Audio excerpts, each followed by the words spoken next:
1944, a Japanese soldier, taught that surrender meant eternal dishonor and that Americans were barbaric demons who tortured prisoners, watched in absolute terror as enemy medics carried him, wounded and helpless, toward an airplane.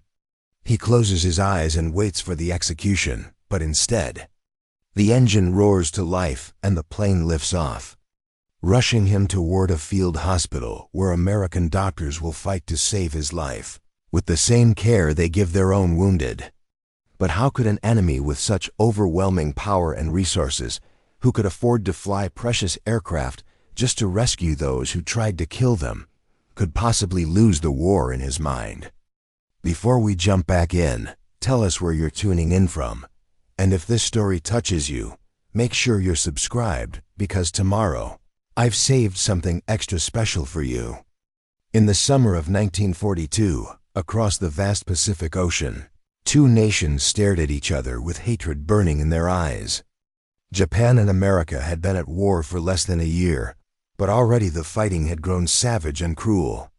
For the young men of Japan who wore the uniform of the Imperial Army, everything they knew about their enemy came from what their officers told them. They learned these lessons in cramped military barracks, in schoolrooms where teachers bowed to the emperor's portrait, and in training camps where drill sergeants screamed until their voices went hoarse.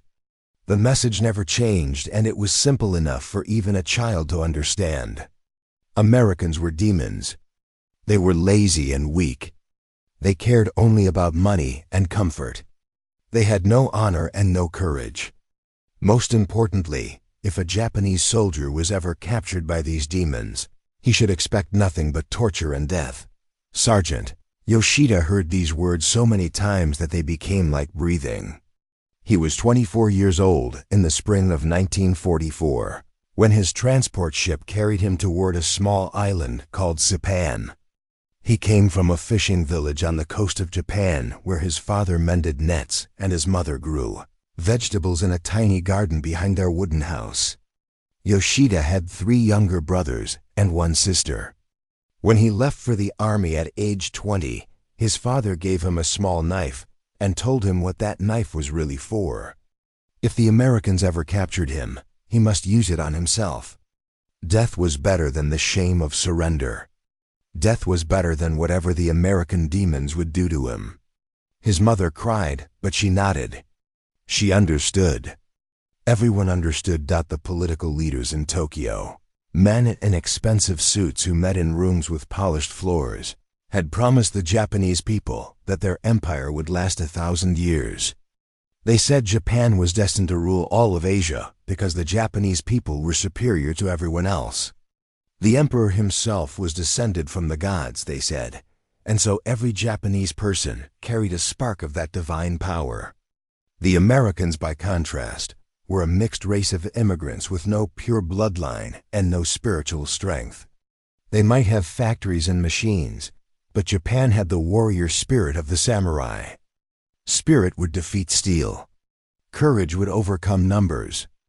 This is what the politicians said, and this is what the newspapers printed, and this is what the radio broadcasts repeated every single day. By 1944, the economic situation in Japan had become desperate, though most soldiers did not know the full truth. Rice rations had been cut again and again. Families ate sweet potato vines and acorns. Factory workers labored 12 hours a day, 7 days a week, making weapons and ammunition. There was no rubber for tires, so they used wood. There was no metal for civilian goods, so everything from temple bells to cooking pots was melted down for the war. Children as young as 10 worked in munitions plants. In the cities, people practiced air raid drills and dug shelters in their yards. Still, the government said victory was certain. Just one more battle. Just one more sacrifice. The technological gap between the two nations was already enormous, though Japanese soldiers on distant islands could not see it. Japan's factories produced perhaps 1 airplane for every 10 that American factories made.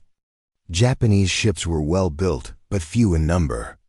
The steel that went into 1 American battleship might have built 3 Japanese destroyers. Japan had no trucks to spare, so soldiers marched on foot or rode bicycles. Radios were rare. Medical supplies were running out. There was no penicillin at all because Japan did not have the chemistry to make it. Wounded soldiers often died from infections that American doctors could cure with a single shot.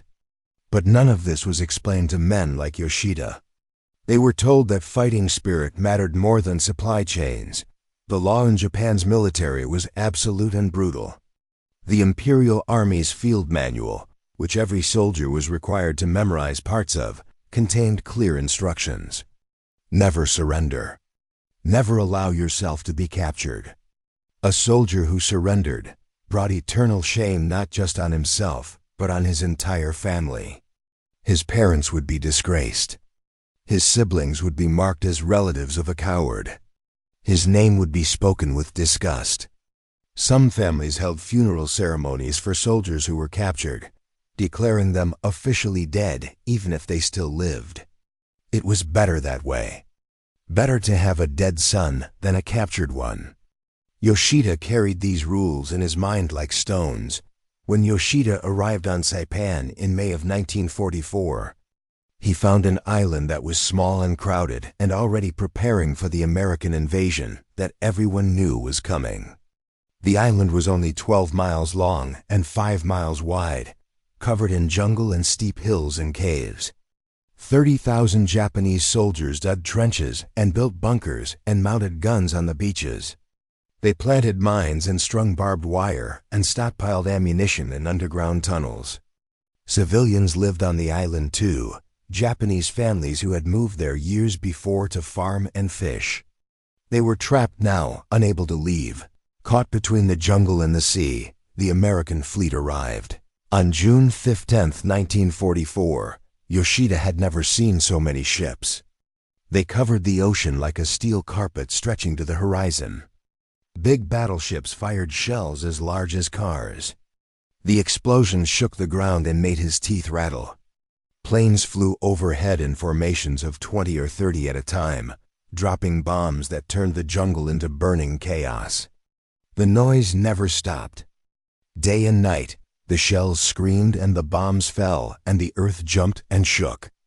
Yoshida crouched in his foxhole with his rifle and waited for the Marines to come ashore. The fighting lasted for 3 weeks, and it was worse than anything Yoshida had imagined. The Marines came in waves, running across the beaches while Japanese machine guns cut them down. But more Americans always came. They had so many men and so many bullets and so many tanks that it did not matter how many fell. They just kept coming. Yoshida's unit fought from cave to cave, falling back deeper into the island's interior as the American line pushed forward. His friends died one by one. His captain was killed by a mortar shell. His best friend took a bullet through the chest and bled out in Yoshida's arms. The food ran out. The water ran out. Still they fought. On July 7th, the Japanese commanders ordered a final attack. Everyone knew what this meant. It was not an attack meant to win. It was an attack meant to die. Thousands of soldiers gathered in the darkness before dawn, some carrying rifles, some carrying only bamboo spears because there were no more guns. They charged down a hillside, screaming at the top of their lungs, running straight into American machine gun fire. Yoshida ran with them because there was nothing else to do. A shell exploded near him, and he felt a burning pain in his left leg. Shrapnel had torn through his calf muscle and broken the bone. He fell and could not get up. Around him, men screamed and died. The sun rose, and the shooting slowly stopped, and Yoshida lay in the dirt, bleeding and alone. He reached for the knife his father had given him. This was the moment. This was what he was supposed to do. He put the blade against his throat and tried to find the courage to pull it across. His hand shook. He thought of his mother's face. He thought of his brothers. He tried again, but his hand would not obey. The pain in his leg was terrible and getting worse. He dropped the knife and closed his eyes and waited for death to come find him. Instead, voices came. American voices speaking words he did not understand. Yoshida opened his eyes and saw two Marines standing over him, their rifles pointed at his chest. He waited for them to shoot. They did not shoot. One of them called out and more Americans came, including one man who carried a red cross on his helmet. A medic. The medic knelt beside Yoshida and started cutting away his torn pants to look at the wound. Yoshida was too weak and confused to resist. The medic pressed a bandage against the bleeding and wrapped it tight. Then he stuck a needle into Yoshida's arm and pushed down the plunger. Morphine. The pain began to fade like a wave pulling back from the shore. They put him on a stretcher and carried him down a dirt road. Yoshida stared up at the sky and tried to understand what was happening. He was captured. He was still alive. These things should not both be true. He heard the sound of an airplane engine and turned his head. On a flat section of ground that had been cleared and packed down, a large transport plane sat waiting. It was painted olive green and had a red cross on its tail. Americans in clean uniforms were loading wounded men into the plane's cargo door. Some of the wounded were American Marines. Some were Japanese soldiers. They were being loaded onto the same plane. The medics carried Yoshida toward the airplane, and his whole body went stiff with fear. This had to be a trick. They were taking him somewhere to torture him or to throw him out of the plane over the ocean. He had heard stories about American cruelty from his officers.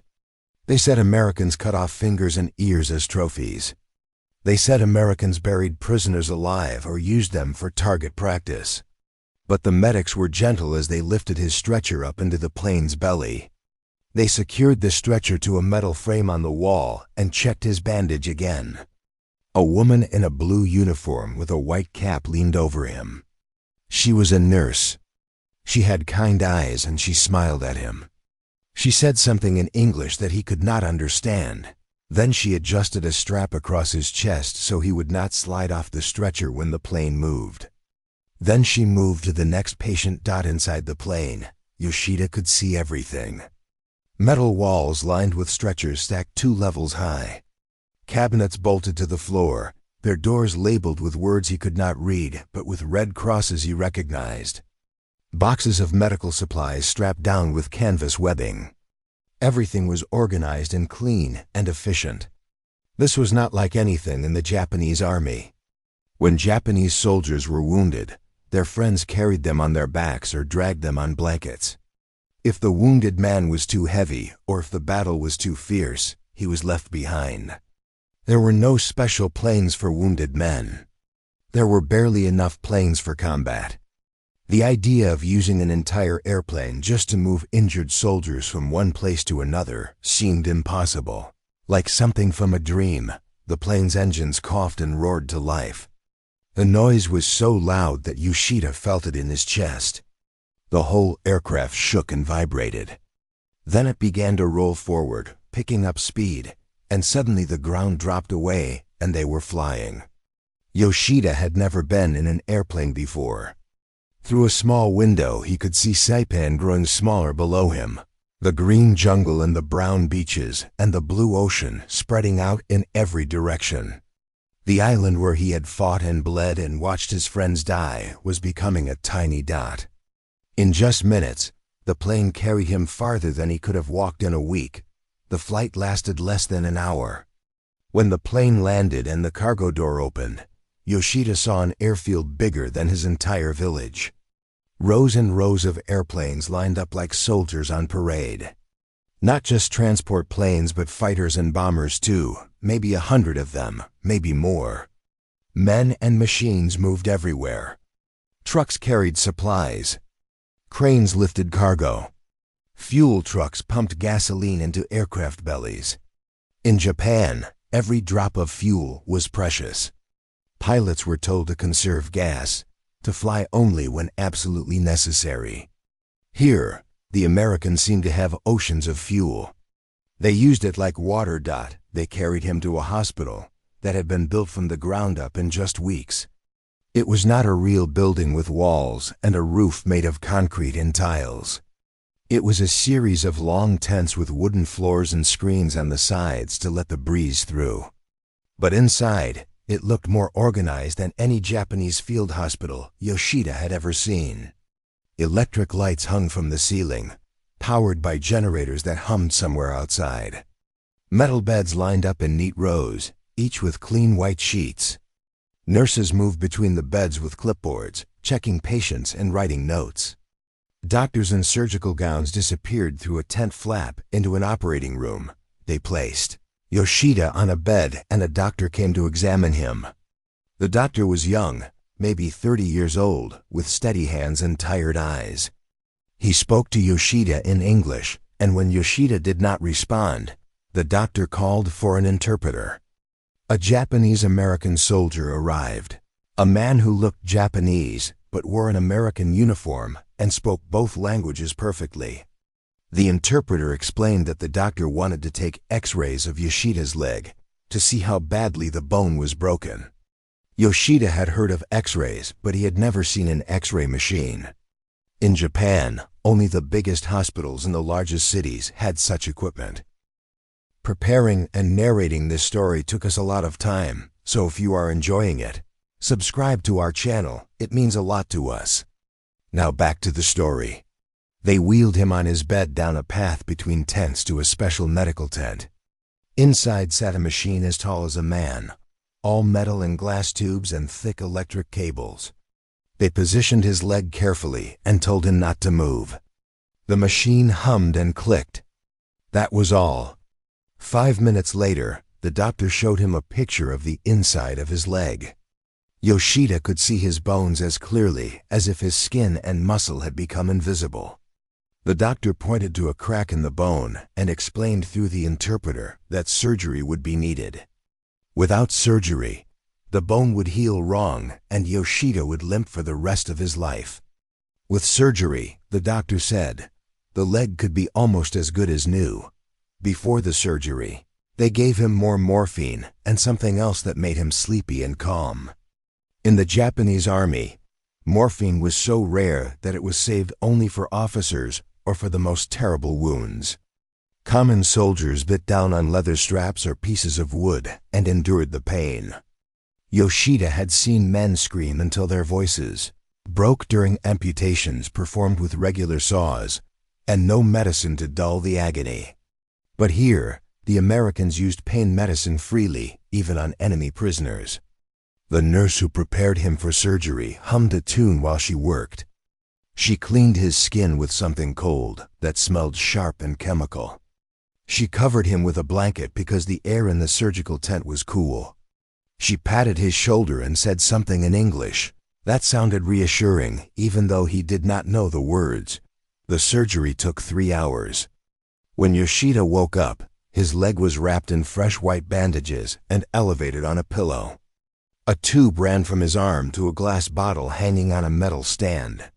The interpreter came by later and explained that the bottle contained plasma, which was like blood but could be given to anyone.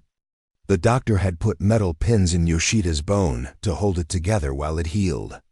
In 6 weeks, maybe 8, he would walk again. The interpreter said all this as if it were normal, as if every wounded soldier received such care. That evening, they brought him food. Yoshida stared at the metal tray in disbelief. A thick piece of pork with brown gravy. Mashed potatoes with butter melting on top. Green beans. 2 slices of white bread. A small cup of canned peaches and sweet syrup. A cup of coffee with sugar and condensed milk. This was more food than a Japanese soldier received in 3 days. This was better food than most Japanese families had seen in months. The pork was tender and full of flavor. The potatoes were smooth and rich. The bread was soft and fresh. Yoshida ate slowly, afraid that if he ate too fast, it would be taken away. No one took it away. 2 hours later, they brought him more food. Soup and crackers, and a cup of juice made from real oranges. In the bed, next to him lay another Japanese prisoner, a young private named Tanaka, who had been captured on Okinawa. Tanaka's arm was badly infected, and the doctors had given him penicillin shots every 4 hours. The infection that would have killed him in a week was already getting better. Tanaka whispered to Yoshida in the darkness after the lights went out. He said he did not understand what was happening. He said everything they had been told was backwards. The Americans were not cruel. They were not barbaric. They were not even angry. They treated Japanese prisoners the same way they treated their own wounded men. Same doctors. Same medicine. Same food. On the third day, something happened that shook Yoshida even more than the surgery or the food. A Red Cross volunteer came through the ward pushing a cart. On the cart were bottles of Coca-Cola packed in ice. The volunteer was a middle-aged woman with gray hair and a cheerful smile. She offered every patient a cold bottle, including the Japanese prisoners. Yoshida took the bottle and held it in his hands, feeling the cold glass and the condensation dripping onto his fingers. He had heard of Coca-Cola. It was an American drink, a symbol of American culture. In Japan, it was forbidden. Japanese people were told it represented everything weak and decadent about American society. But here was this woman giving it away for free to prisoners who had tried to kill American soldiers. He opened the bottle and took a sip. The taste was like nothing he had experienced before. Sweet and fizzy and cold. It made his tongue tingle. He drank slowly, making it last. Tanaka got a bottle too, and they looked at each other without speaking. What could they say? How could they explain what they were feeling? The confusion. The shame. The growing realization that everything they had been taught was a lie. Over the next 2 weeks, Yoshida watched and learned. He saw an American doctor spend 40 minutes removing shrapnel from a Japanese soldier's back, taking care not to damage the muscles. He saw nurses change bedsheets twice a day to keep them clean and fresh. He saw the kitchen where huge pots boiled on gas stoves and industrial ovens baked hundreds of loaves of bread at once. Everything was big. Everything was efficient. Everything worked. The Americans had so much of everything that they could afford to be generous even to their enemies. This generosity did not come from weakness.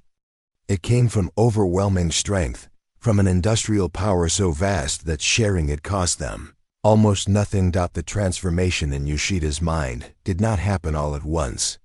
It came in small moments that piled up like stones, until the weight of them crushed everything he had believed before. He lay in his hospital bed and watched American soldiers joke with each other as they worked. He saw doctors treating infected wounds on Japanese prisoners with the same careful attention they gave to Marine sergeants.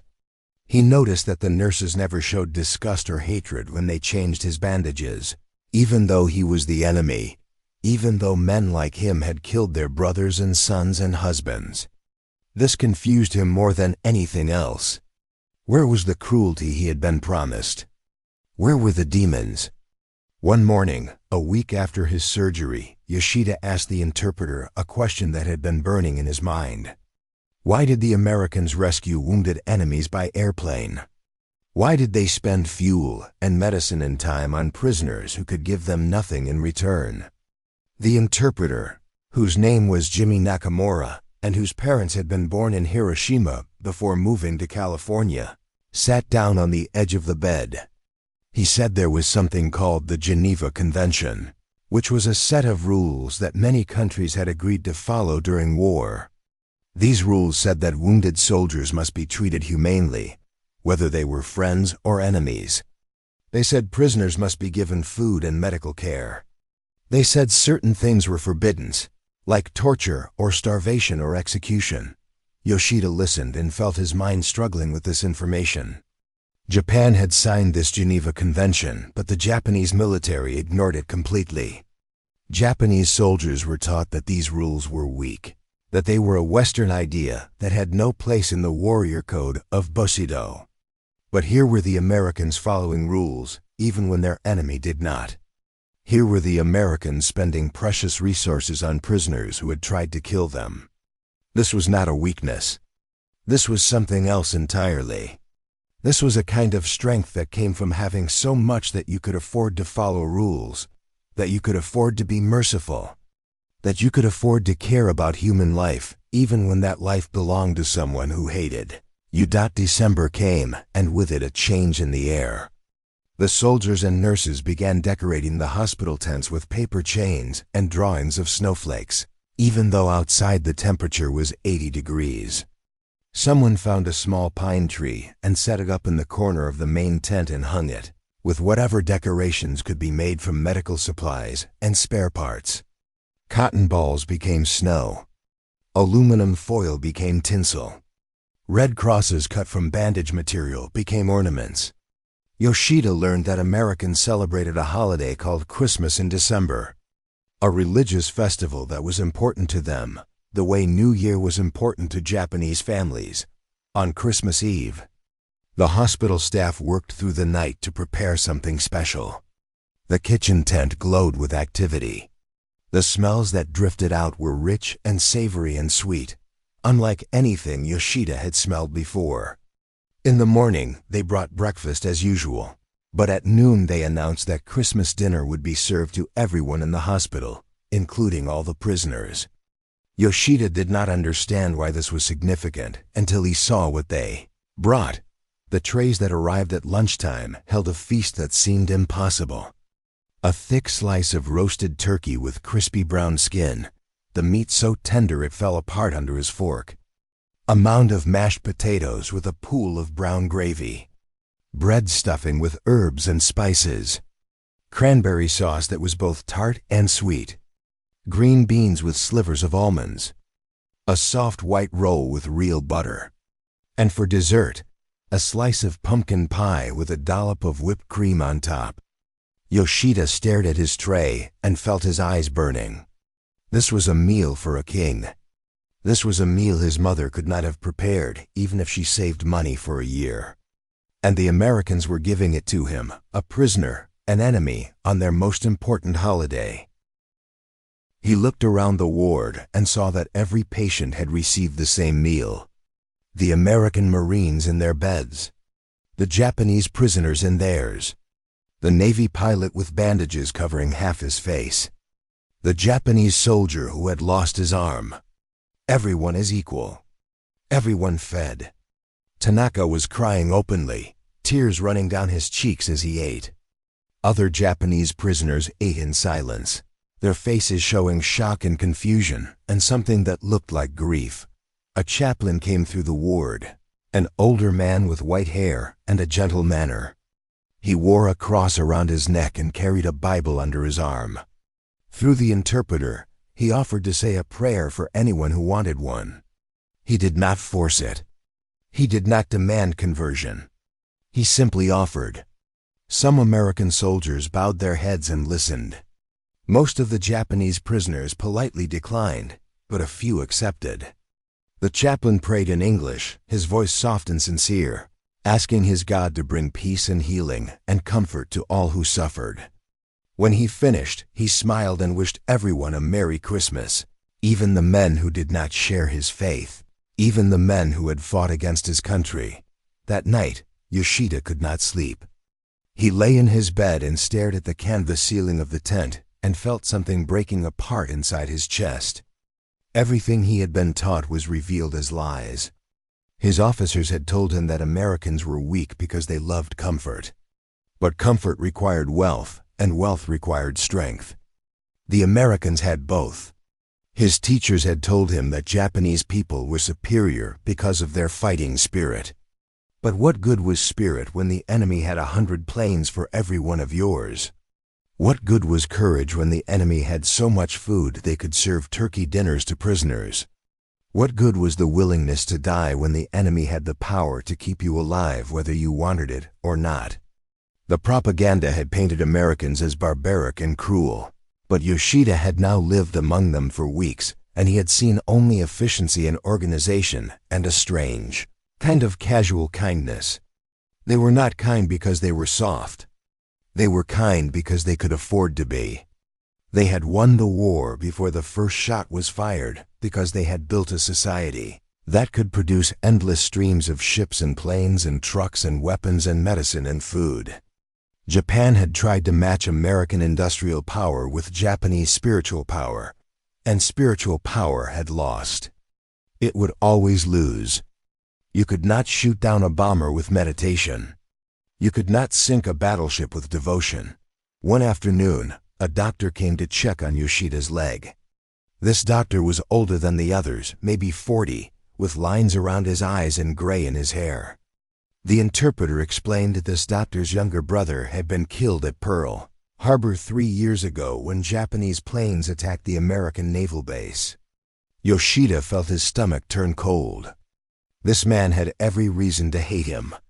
This man had lost family because of Japan's attack. But the doctor simply examined Yoshida's leg with professional care, nodding with satisfaction at how well the bone was healing. He explained that the pins could be removed in another month and that Yoshida would need to do exercises to regain full strength. He demonstrated the exercises, moving Yoshida's ankle up and down, side to side.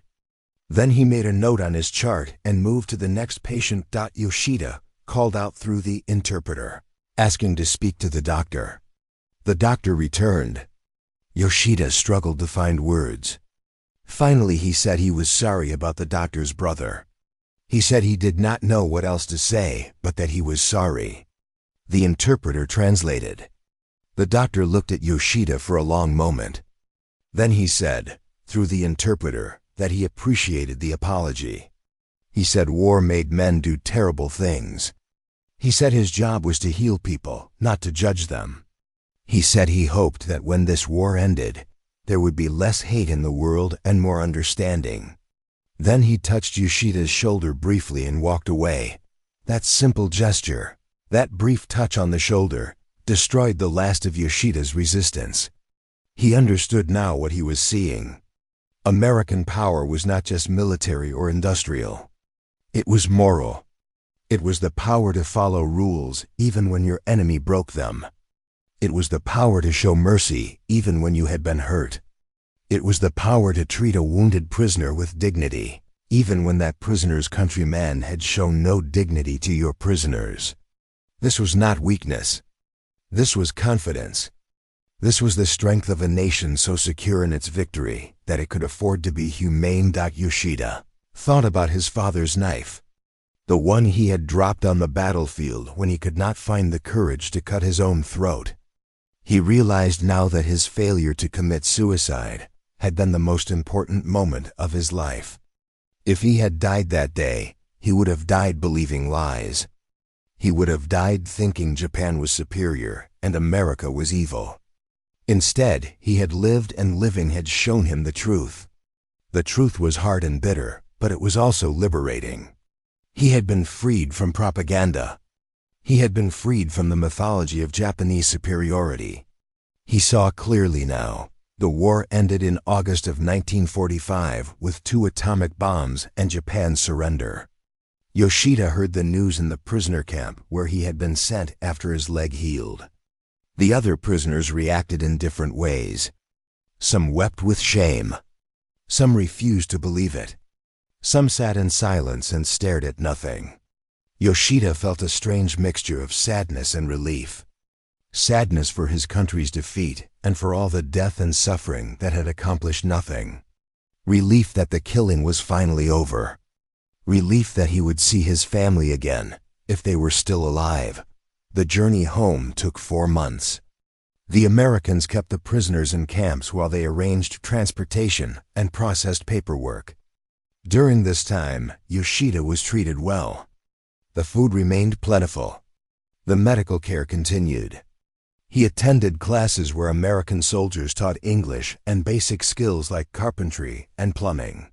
He learned that Japan would not be destroyed or enslaved as the propaganda had warned.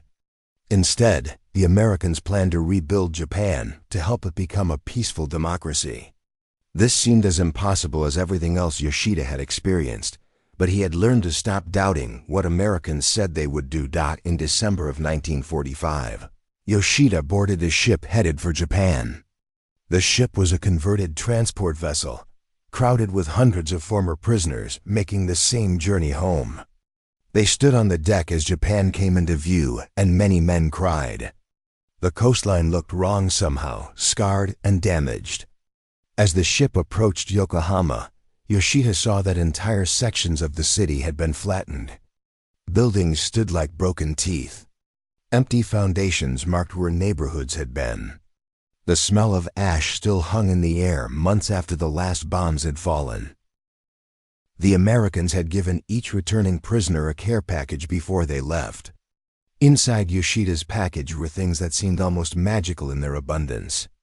A wool blanket, 2 bars of soap, a carton of cigarettes that could be traded for food, 3 cans of meat, a bag of rice, a chocolate bar, a small first aid kit with bandages and aspirin, and a set of clothes, American surplus but clean and sturdy. Yoshida wore these clothes off the ship because his old uniform had been destroyed and he had nothing else. The olive drab pants and shirt marked him as someone who had been in American custody. People would know what that meant. The train from Yokohama to his home village took 12 hours and stopped at every small station along the way. Through the window, Yoshida saw a Japan he barely recognized. Cities reduced to rubble. Factories with their roofs collapsed. Fields untended and full of weeds. People in the stations looked thin and tired. Their clothes were patched and worn. Children with hollow cheeks held out their hands begging for food. Old women pulled carts loaded with scrap wood to burn for heat. This was Japan that had been promised 1,000 years of glory. This was the superior nation that was supposed to rule Asia. It looked like a country that had been beaten to its knees and left there. When Yoshida finally reached his village. It was late afternoon, and the winter's sun was already setting. The village had not been bombed because it was too small and unimportant, but it looked different anyway. Smaller somehow, shabbier. Houses needed paint and repair. The fishing boats in the harbor were old and patched. Everything spoke of poverty and exhaustion. Yoshida walked slowly through the familiar streets carrying his bag with the American care package inside. People stared at him. Some looked away. A few nodded, but no one spoke. His family's house stood where it had always stood, at the end of a narrow lane near the shore. The garden his mother had kept was overgrown. The gate hung crooked on its hinges. Yoshida stood outside for a long moment, suddenly afraid. Then he opened the gate and walked to the door and knocked. His mother opened it, and when she saw him, she made a sound that was half cry and half gasp. She reached out and touched his face with her hand as if checking to see if he was real. Then she pulled him inside and called for his father. The reunion was strange and uncomfortable. His parents were overjoyed that he was alive but also uncertain how to treat him. He had surrendered. He had become a prisoner. This was supposed to bring shame on the family. His father looked older and thinner than Yoshida remembered. His hair had gone almost completely gray. His mother moved slowly, her back bent from years of hard work and poor food. His 3 younger brothers were all alive, but the youngest, who had been 12 when Yoshida left, was now a thin teenager with a chronic cough. His sister had married and moved to another village. That first night, Yoshida shared his care package with his family. His mother cried when she saw the rice and the canned meat. His youngest brother stared at the chocolate bar as if it were a miracle. His father held the wool blanket and ran his hand over its thickness and asked where such a thing came from. Yoshida explained that the Americans had given it to him. His father's face showed confusion. Why would the Americans give gifts to prisoners? Yoshida tried to explain, but he could see that his father did not really understand. How could he? His father had never seen an American field hospital or tasted a Christmas dinner or watched a doctor work for 3 hours to save an enemy soldier's leg. Over the following days and weeks, Yoshida began to understand how deep the contrast went. His family ate sweet potato vines and thin soup made from fish scraps and whatever vegetables they could trade for.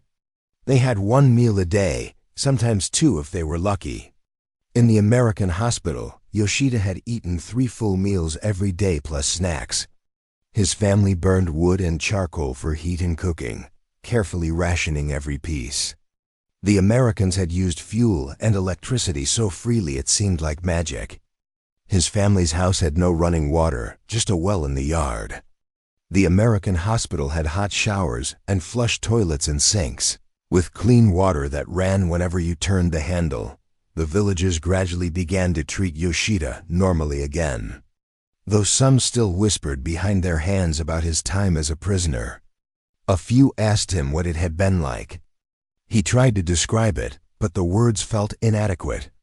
How could he explain that the enemy had been more generous than his own army? How could he make them understand that American prisoners ate better than Japanese officers? How could he tell them that everything they had been taught about American weakness and cruelty was backwards? One person who wanted to hear everything was his youngest brother. The boy, whose name was Kenji, would sit for hours listening to Yoshida's stories. He asked endless questions about the airplanes and the hospital and the food and the medicine. He wanted to know how the X-ray machine worked and what penicillin was and why the Americans had so much of everything. Yoshida answered as best he could. He saw in his brother's eyes the same realization he himself had experienced. The same slow understanding that Japan had been defeated not by lack of courage, but by lack of resources. Not by weak spirit, but by weak industry. In the spring of 1946, Yoshida decided he wanted to become a medical worker. He had saved the small first aid manual that came in his care package, and he studied it carefully even though it was written in English, and he could only understand a few words. He found work at a small clinic in the nearest town, sweeping floors and helping the overworked doctor however he could. The doctor was an old man who had served in the Russo-Japanese War 40 years earlier. He had almost no supplies and almost no medicine. He treated infections with hot compresses because there was no penicillin. He set broken bones with strips of wood because there were no proper casts. He worked with whatever he could find. Yoshida began teaching the doctor some of the things he had learned by watching the Americans. Simple things like washing hands thoroughly before treating wounds, boiling instruments to sterilize them, keeping bandages clean and changing them regularly. The old doctor listened and nodded and said these were good ideas. He said that Japan would need to learn many things from America if it wanted to recover from the war. He said there was no shame in learning from your enemy, especially when your enemy had proven themselves superior in so many ways. Years passed. Japan slowly rebuilt itself with American help. The occupation forces brought food and medicine and money. They helped write a new constitution that forbade Japan from having a large military ever again. Some Japanese people resented this. Yoshida did not. He remembered the propaganda that had led Japan to war. He remembered the lies about superiority and destiny. He thought that maybe it was good that Japan would have to find a different path forward. One based on building things instead of destroying them. In 1952, Yoshida opened his own small clinic in his village. It was nothing like the American field hospital, but it was clean and organized, and he ran it with the principles he had learned. He treated fishermen's injuries and children's fevers and old people's aches. He charged very little because no one had money. Sometimes people paid him with fish or vegetables. That was fine. He was not doing this for money. One day in 1985, when Yoshida was 65 years old and his hair had gone white, a letter arrived from America. It had taken the sender years to find him. The letter was from the flight nurse who had smiled at him on the medical evacuation plane 41 years earlier. She had kept a list of names, and she had wondered sometimes what had happened to the frightened young Japanese sergeant. Through persistence and help from veterans organizations, she had finally tracked him down. Her letter was simple. She hoped he was well. She hoped he had found peace. She said she was glad she could help him so long ago. Yoshida wrote back immediately. He told her about his life and his clinic and his family. He told her that she had saved more than his leg that day. She had saved his mind from the poison of lies. He told her that he had learned something in American captivity that he tried to teach his children and his patients and anyone who would listen. He wrote that true strength is measured not by how willingly you die, but by how many lives you can afford to save, even your enemies' lives.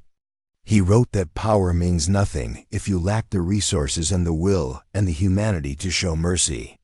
He wrote that Japan had learned to fight, but America had taught him how to heal, on his desk in his clinic.